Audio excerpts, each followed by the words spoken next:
La série de chars de combat principaux M1 est devenue le symbole de la puissance blindée moderne de l'Amérique sur le champ de bataille, intégrant toutes les leçons de plus de 50 ans de guerre blindée.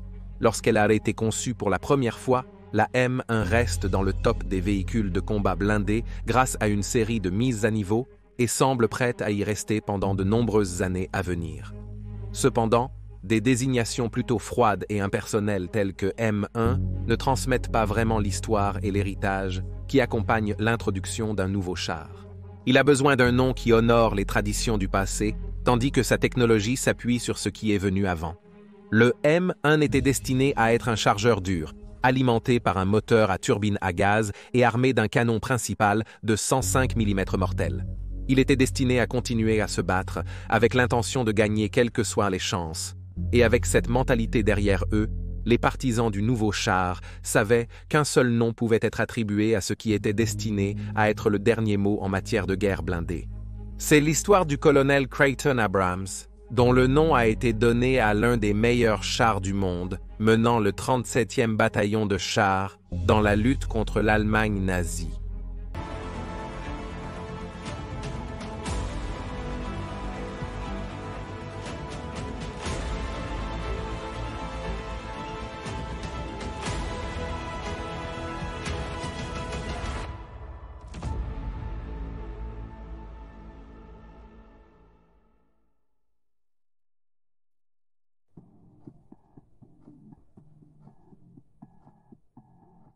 Creighton William Abrams, Jr. est né à Springfield, Massachusetts le 15 septembre 1914. Comparé à beaucoup de ses contemporains pendant la Seconde Guerre mondiale, il était quelque peu non conventionnel, ne venant pas d'une forte famille militaire, son père étant un travailleur ferroviaire, tandis que sa mère était la fille d'un gardien de domaine.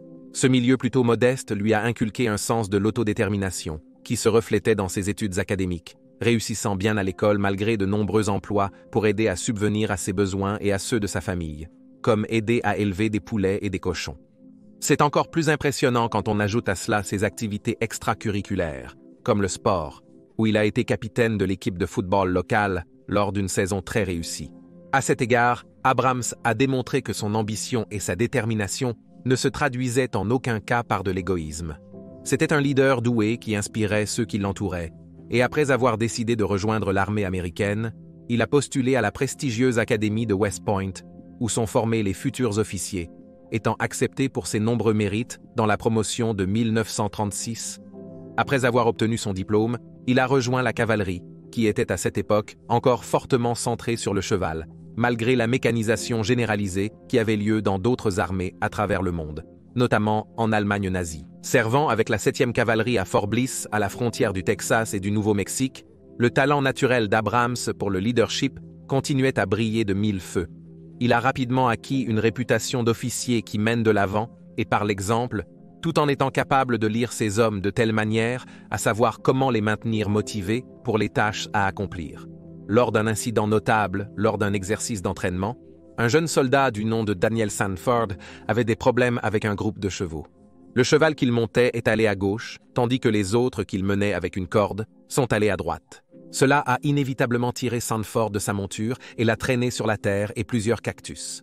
Battu, meurtri et saignant, au lieu de réprimander Sanford comme l'avait prévu le soldat, Abrams l'a plutôt félicité devant ses camarades pour ne pas avoir lâché la corde malgré la punition physique qu'il subissait, permettant aux soldats de finalement ramener les chevaux sous contrôle. Sanford se souvient plus tard comment sa rancœur à propos de l'incident s'est soudainement transformée en fierté. À la fin des années 1930, l'Europe semblait déterminée à déclencher une autre guerre catastrophique, et malgré la neutralité revendiquée une fois de plus par l'Amérique, malgré l'opposition généralisée au régime fasciste de Hitler, cela ne pouvait garantir que le pays ne serait pas involontairement entraîné dans les combats. Ainsi, les États-Unis ont commencé à se préparer pour la guerre, et dans un domaine en particulier, l'armée a fortement poussé pour le rééquipement et l'expansion. Il s'agissait des unités blindées, les chars. En 1940, Abrams a quitté la cavalerie et a rejoint la 4e division blindée, où il est rapidement devenu familier avec ses nouvelles montures blindées. Dans l'immédiat après l'attaque sur Pearl Harbor, le désormais âgé de 27 ans Abrams, qui détenait le grade de capitaine de l'armée, a reçu une promotion temporaire au grade de major en février 1942 et a été nommé second en commandement du 37e régiment blindé. Puis, à peine 2 semaines avant son 28e anniversaire, il a été promu à nouveau au grade de lieutenant-colonel et a pris le commandement du régiment, qui avait alors été redésigné comme le 37e bataillon de chars dont la devise était Courage Conquerors. Équipé de M4 Sherman ainsi que de véhicules de soutien, le lieutenant-colonel Abrams, ou Abe comme il est devenu connu de ses hommes, a continué sa doctrine de mener depuis l'avant. Après avoir nommé son Sherman personnel Thunderbolt suite à un entraînement intensif dans la campagne anglaise, il a mené le 37e en France le 13 juillet 1944, se battant avec la 4e division blindée. Le 37e a aidé à mener la percée depuis Utah Beach. Beaucoup des hommes d'Abe étaient stupéfaits de voir à quel point il était féroce au combat, comme se souvient plus tard un conducteur de M4.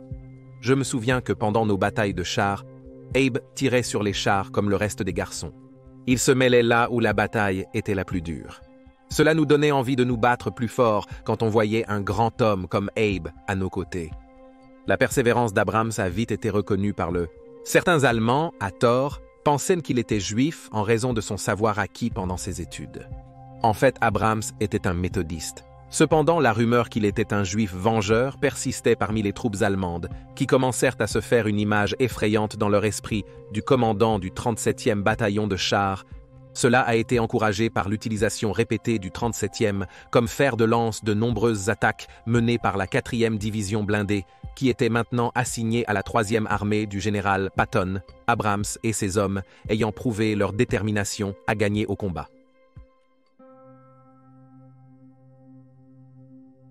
La ténacité d'Abrams allait être mise à l'épreuve lorsque le 18 septembre 1944, la 111 brigade de Panzer de l'armée allemande attaqua des éléments de la 4e division blindée à Lunéville, déclenchant la bataille d'Haracourt, qui deviendrait l'un des plus grands engagements de chars de la guerre.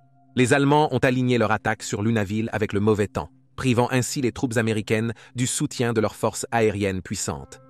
Malgré le fait qu'ils étaient équipés de chars supérieurs, l'attaque allemande était mal coordonnée et les Américains les ont repoussés, forçant les Allemands à contourner Lunéville et à attaquer les unités de la 4e division blindée dans et autour de la ville d'Haracourt, y compris Abrams et ses hommes le lendemain matin.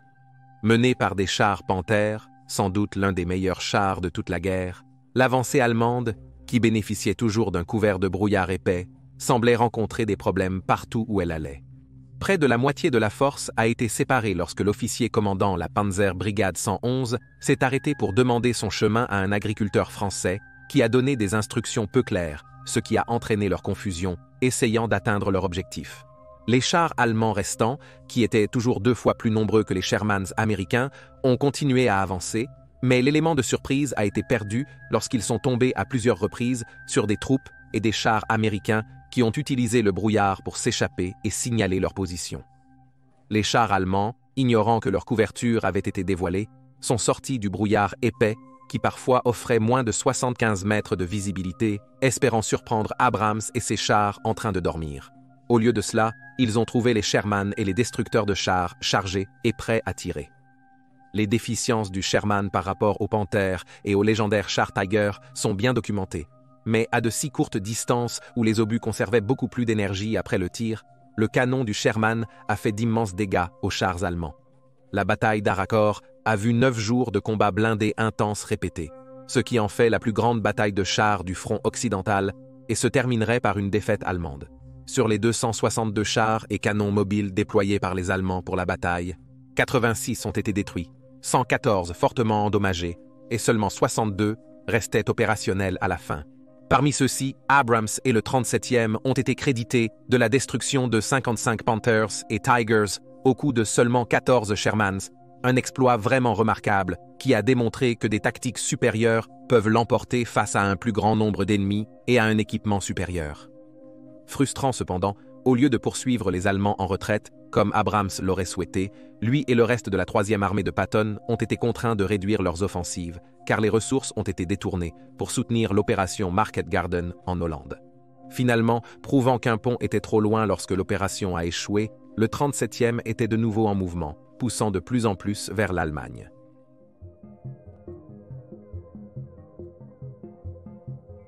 Encore et encore, Patton a fait appel à Abrams et au 37e pour ouvrir la voie dans la bataille pour que d'autres suivent.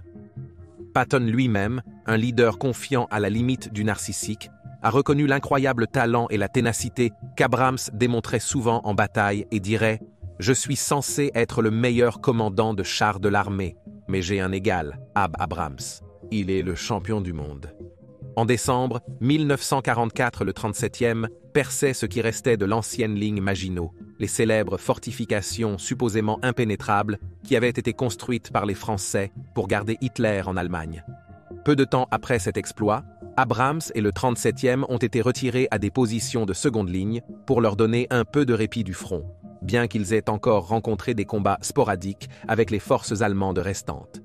Puis, le 16 décembre 1944, le 37e a cessé d'être les libérateurs de l'Europe, devenant brièvement une force d'invasion, alors qu'ils étaient les premiers véhicules de la 4e division à franchir la frontière vers l'Allemagne elle-même. Cependant, ce triomphe fut éphémère, car ce jour-là, les Allemands ont initié leur impressionnante offensive dans la forêt des Ardennes, déclenchant la bataille des Ardennes. L'objectif allemand était de foncer jusqu'à Anvers, et ainsi diviser les forces alliées en deux. Et comme la vitesse était essentielle, cela signifiait qu'ils ont contourné plusieurs poches de forces américaines, y compris la 101e division aéroportée autour de la ville belge de Bastogne. Comme si être coupé des approvisionnements ne suffisait pas, cet hiver a connu de fortes chutes de neige et des nuages denses qui ont de nouveau empêché la puissance aérienne américaine de leur fournir un soutien, quelque chose que les Allemands avaient pris en compte dans leur planification. Alors que les Allemands poursuivaient leur avancée vers Anvers, Abrams et le 37e faisaient partie de la contre-attaque américaine, frappant la saillie allemande depuis le sud. Patton a ensuite ordonné à Abrams de foncer comme un diable vers Bastogne pour rejoindre le 101e et les soulager. Abrams a fait son mouvement le matin du 22 décembre, avant de rencontrer des forces allemandes qui étaient, pour le moins, non orthodoxes. Les forces allemandes étaient composées de parachutistes, mais ils portaient des uniformes américains dans le cadre de leur tactique, désormais tristement célèbre, pour semer la confusion et retarder les mouvements américains à la suite de l'offensive. Le combat avec les parachutistes a été sanglant et brutal, mais Abrams et ses hommes ont réussi à avancer jusqu'à l'aube du 26 décembre. Ils étaient à moins de 8 km des Américains assiégés. Entre le combat contre les parachutistes et la traversée d'un terrain infesté de mines, Abrams n'avait plus que 20 chars en état de marche. Bien qu'il n'avait aucun moyen de savoir ce qui se trouvait entre lui et son objectif, c'est alors qu'il observait la scène que des vagues de transport Douglas C-47 rugissaient au-dessus de sa tête, profitant d'une éclaircie pour commencer à parachuter des fournitures désespérément nécessaires à la 101e à Bastogne. Encouragé par ce développement, il a contacté par radio le major général Hugh Gaffney, commandant de la 4e division, pour demander la permission de continuer. Et une fois accordée, Abrams est retourné dans son char, a allumé un cigare et a dit à ses troupes « Nous allons maintenant vers ces gens. Laissez-la rouler ».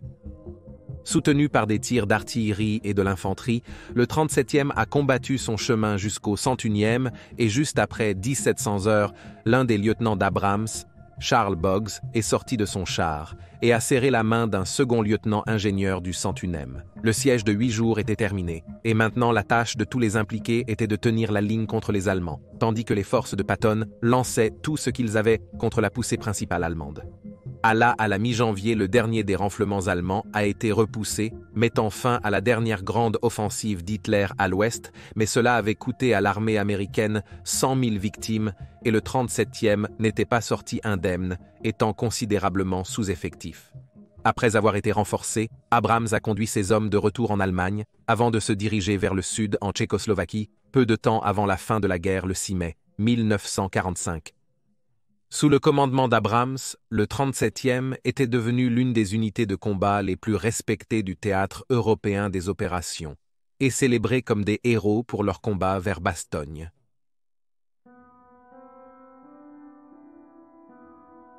Abrams a été décoré pour son service pendant la guerre, et cela comprenait 2 croix de service distinguées, 2 étoiles d'argent et la Légion du Mérite, tandis que le 37e a reçu une citation présidentielle pour leurs actions à Bastogne. Étant un soldat de carrière, Abrams est resté dans l'armée après la guerre, servant en Corée, ainsi que pendant la crise de Berlin en 1961, où il commandait la 3e division blindée. Lors du début de la guerre du Vietnam, il a été nommé commandant adjoint des forces américaines sous le général William Westmoreland, son camarade de West Point, avant de le remplacer en 1968. Lorsque le président Nixon a pris ses fonctions en janvier 1969, le nouveau commandant en chef tenait Abrams en très haute estime et a fait appel à son jugement à plusieurs reprises. Ayant supervisé le retrait des États-Unis, Abrams, chef d'état-major des États-Unis, supervisant le retrait des forces américaines du Vietnam en 1973, est décédé d'un cancer le 4 septembre 1974. Malheureusement, peu de temps après sa mort, son image a été ternie par son implication dans la guerre du Vietnam, mais avec le temps, ses exploits pendant la Seconde Guerre mondiale ont refait surface, et aujourd'hui, c'est en tant que commandant de char qui a ouvert la voie à Bastogne qu'il est le plus souvent rappelé. Peut-être que les mots du capitaine Abe Bao de la 4e division blindée résument à quel point Abe était un leader efficace et respecté. Il était sincère, honnête, il ne parlait pas de haut aux gens. En 8 ou 10 mots, il pouvait mettre plus d'accent que quelqu'un qui parlait pendant 1 heure. Il dirigeait ses troupes depuis son char de tête, sans quartier général là-bas. Au lieu de cela, il était une autre arme dans le char.